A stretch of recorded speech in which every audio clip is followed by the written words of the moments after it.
สบายดีท่านผู้ชมที่เคารพนำท่านผู้ชมมาติดตามข่าวกีฬานครหลวงเจ้าภาพได้เรียนคำทั้งทีมหญิงและทีมชายกีฬาบานบ่วงล่อเรือน3x3ในงานมหกรรมกีฬาคนพิการแห่งชาติครั้งที่4กีฬาบานบ่วงล่อเรือนในงานกีฬาคนพิการแห่งชาติครั้งนี้แข่งขันที่ศูนย์การแพทย์ฟื้นฟูหน้าที่การเฉพาะรายการ 3x3 ทีมหญิงทีมชายแข่งขัน2วันที่15และวันที่16ธันวาคมนี้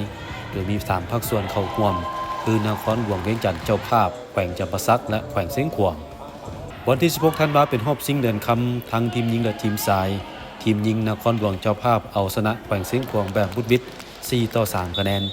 ย้ำชัยชนะเหนือเสียงขวางอีกครั้งก่อนหน้านี้รอบคัดเลือกเอาชนะ7-3คะแนนขณะที่ทีมชายรอบชิงเดือนคำนครหลวงเจ้าภาพเอาชนะแขวงจำปาสักแบบบุดวิด11-9คะแนน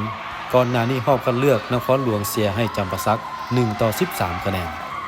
กีฬาบอลบ่วงในงานนครหลวงเวียงจันทร์พาราเกมครั้งนี้แข่งขัน4รายการทีมหญิงทีมชาย 3x3 และทีมหญิงทีมชาย 5x5 มีนักกีฬาเข้าร่วมทั้งหมด27คนหญิง10คนเฉพาะวันที่17และ18ธันวาคมแข่งขันรายการ 5x5 ทีมหญิงและทีมชาย